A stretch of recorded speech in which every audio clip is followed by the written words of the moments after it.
Sonia tengah duduk di depan meja rias. Ia sedang memoleskan make up di wajahnya, tubuhnya dibalut dengan sebuah gaun berwarna keemasan. Di belakangnya, nampak sepupunya sedang menata rambut Sonia.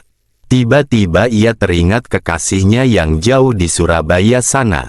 Malam tadi, kekasihnya itu memilih untuk mengakhiri hubungannya dengan Sonia. Ia memutuskan Sonia via telepon. Kini Sonia hanya bisa berpasrah dan menyerahkan sepenuhnya kepada Tuhan dan semesta. Kini Sonia mulai penasaran dengan sosok pria yang akan jadi tunangannya itu. Bahkan saking merasa keberatannya sewaktu pertama kali ayahnya bilang ia akan dijodohkan, ia tidak menanyakan apapun tentang pria tersebut. Yang Sonia tahu, pria itu baik menurut kedua orang tuanya. "Bu, acaranya jam berapa?" tanya Sonia kepada ibunya. "Katanya sih jam 2, ucap ibunya. "Loh, berarti 1 jam lagi dong?" tanya Sonia. Ibunya mengangguk. Ayah Sonia tiba-tiba memasuki kamar, memberitahukan bahwa keluarga Pak Rustandi sudah dalam perjalanan menuju ke rumah Sonia. Ibu Sonia pun bergegas untuk mempersiapkan ruang tamu dibantu saudaranya yang lain. Sonia hanya diam sambil menunduk. Ayahnya masih ada di kamarnya, duduk di sebuah kursi yang ada di dekat pintu kamar Sonia. Saat itu suasana nampak sangat terasa canggung. "Nia, maafin ayah ya. Ayah selalu keras sama kamu," ucapnya pada Sonia. Namun Sonia tak bergeming. "Ayah hanya ingin kamu mendapatkan yang terbaik," ucap ayahnya lagi. Namun Sonia hanya diam dan menunduk, nampak matanya sedikit berkaca-kaca. Tiba-tiba handphone ayahnya berbunyi, lantas ia pun berlalu keluar dari kamar. "Udah selesai San, cantik banget," ucap sepupu Sonia sambil tersenyum. Sonia nampak puas dengan hasil tataan rambutnya. "Makasih ya Kak Mel," ucapnya sambil tersenyum. "Ngomong-ngomong gimana perasaan kamu, deg-degan gak?" tanya sepupunya. "Deg-degan lah Kak Mel, sama orang yang udah dikenal aja pasti deg-degan kalau dihadapin acara kayak gini. Apalagi sama orang yang belum dikenal," ucapnya sambil tersenyum tipis. Tiba-tiba ibu memasuki kamar. "Nak udah beres?" tanya ibunya. "Sudah Bu," ucap Sonia. "Baguslah, keluarga Pak Rustandi 10 menit lagi sampai," ucap ibunya. Sonia nampak terkejut, ia pun berdiri dari tempat duduknya dan merapikan gaunnya. "Belakangnya udah rapi belum?" tanya Sonia pada sepupunya. "Udah kok," jawabnya. "Kalau make up gimana? Ketebelan gak?"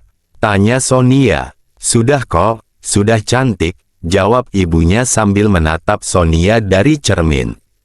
Ibu Sonia tersenyum, merasa sedikit lega karena kini nampak Sonia sudah lebih ikhlas dalam menjalani perjodohan ini. "Rima, keluarga Pak Rustandi sudah datang," ucap Uwa Sonia kepada adiknya. Nampak ibu Sonia terkejut.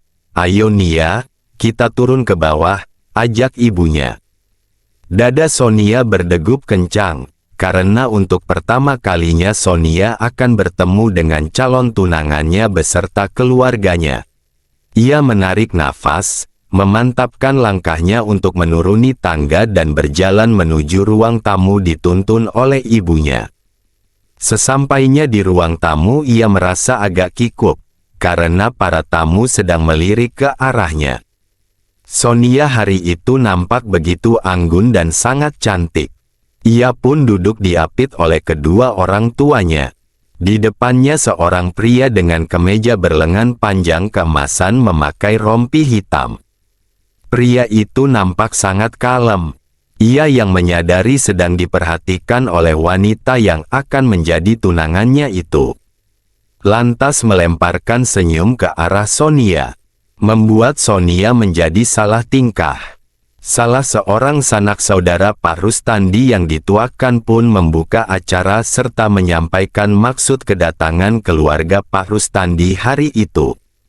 Maksud kedatangan kami sekeluarga hari ini, bukan tidak lain adalah untuk mengantar Nak Dimas yang hendak meminang putri Bapak, yakni Nak Sonia. Ucapnya, ayah dan ibu Sonia mengangguk pelan. Bagaimana Nak Sonia? Apakah Ananda menerima pinangan dari Nak Dimas? Tanya penyambung lidah dari keluarga Dimas tersebut.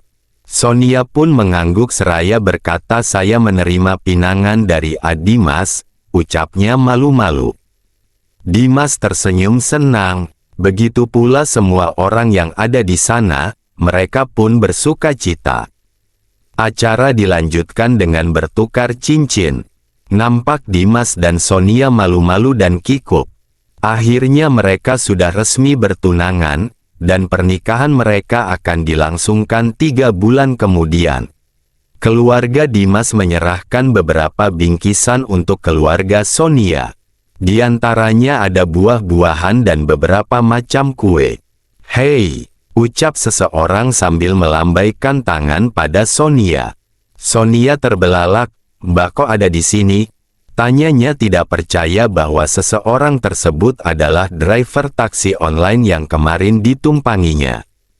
"Nama Mbak Dania, kakaknya Dimas," bisiknya sambil tersenyum. "Wah, aku jadi adik ipar Mbak dong," ucap Sonia sambil tersenyum. "Yes, akhirnya aku punya adik ipar," balasnya sambil tersenyum bahagia. "Nak Sonia kemari Nak," panggil ibunya Dimas. Sonia pun menghampirinya, ibunya Dimas pun memeluknya. "Cantik banget ya kamu, ibu dan bapak selama ini cuma lihat foto kamu aja," ucapnya. "Terima kasih Bu," balas Sonia sambil tersenyum. Sonia nampak memerhatikan Dimas, ia duduk sendirian di pojok ruang tamu. "Gih samperin," ucap Mbak Dania seakan tahu bahwa Sonia sedang memperhatikan Dimas. "Aku kesana dulu ya," pamitnya pada Mbak Dania. Ia menghampiri Dimas. "Hai," sapanya. Hai juga," balasnya. Nampak mereka berdua agak kikuk. "Kamu cantik," ucap Dimas sambil tersenyum. Membuat Sonia makin kikuk. "Terima kasih, kamu juga keren," ucapnya. "Aku boleh minta nomor kamu gak?" tanya Dimas agak sedikit ragu. Boleh kok. Berapa nomornya?" Sonia pun menyebutkan nomornya lalu mereka bertukar nomor. "Kamu sibuk apa sekarang?" tanya Dimas. "Aku gak sibuk apa-apa sih, lagi nunggu wisuda," ucap Sonia. "Memang kapan wisudanya?" tanya Dimas. "Bulan Oktober kayaknya," ucap Sonia. "Berarti kamu wisuda setelah kita suami istri dong," ucap Dimas sambil tersenyum. Dada Sonia berdegup mendengar ucapan Dimas. Dan rupanya benar bulan Oktober nanti mereka sudah resmi jadi suami istri. Karena pernikahan mereka akan dilaksanakan di bulan Agustus. "Iya, setelah kita jadi suami istri," ucap Sonia malu-malu. "Kamu sibuk apa sekarang?" tanya Sonia. "Aku 3 hari lagi bakal netap di Bandung selama 2 tahun. Ada pendidikan di sana," ucapnya. "Oh iya, aku juga abis ini bakal balik lagi ke Bandung," ucap Sonia. "Wah, asik dong, jadi bisa lebih dekat," ucap Dimas sambil tersenyum. Sonia merasa lega bahwa ternyata pilihan orang tuanya ini nampaknya adalah pria yang baik dan bertanggung jawab. Meski ia masih malu dan sangat canggung, ia ingin mengenal lebih jauh tentang Dimas. Ia pun sangat senang karena keluarga Dimas pun nampak sangat menerima dengan baik kehadirannya.